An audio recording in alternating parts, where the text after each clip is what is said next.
ವಾಪಸ್ ಪಡೆಯುವ ನಿರ್ಣಯ ತಗೊಂಡಿದ್ದಾರೆ. 62 ಕೇಸಸ್.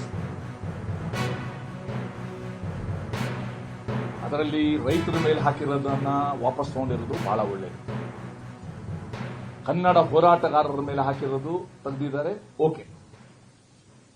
ಆದ್ರೆ ಮಂತ್ರಿಗಳ ಮೇಲೆ ಇತ್ತಲ್ಲ, ಅವ್ರು ಯಾರೋ ಅರೆಸ್ಟ್ ಆದ್ರು ಅಂದ ತಕ್ಷಣ ಬೆಂಕಿ ಇಟ್ರಲ್ಲ ಅವರ ಹಿಂಬಾಲಕ, ಆ ಕೇಸನ್ನೆಲ್ಲ ವಾಪಸ್ ತಗೊಳ್ಳೋದು they are sending a very wrong message to the society.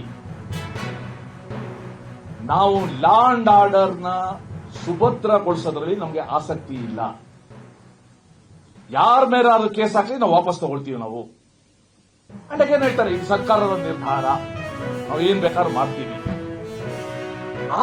ಅಂತ ಕೇಸನ್ನು ನೀವು ವಾಪಸ್ ತಗೊಂಡ್ರೆ ಪೊಲೀಸ್ ಅವರ ನೈತಿಕ ಶಕ್ತಿ ಎಲ್ಲುಳಿಯುತ್ತೆ. Are we not demoralising the police? Are we not demoralising the law and order situation? ಇನ್ನೊಂದು ಹೇಳ್ತಾರೆ, ನಾವು ಧರ್ಮಸ್ಥಳದ ಕೇಸನ್ನ ಏನೇ ಕೊಡಿದ್ರೆ ನಮ್ಮ ರಾಜ್ಯದ ಪೊಲೀಸರು ಬಹಳ ಸಶಕ್ತರಿದ್ದಾರೆ.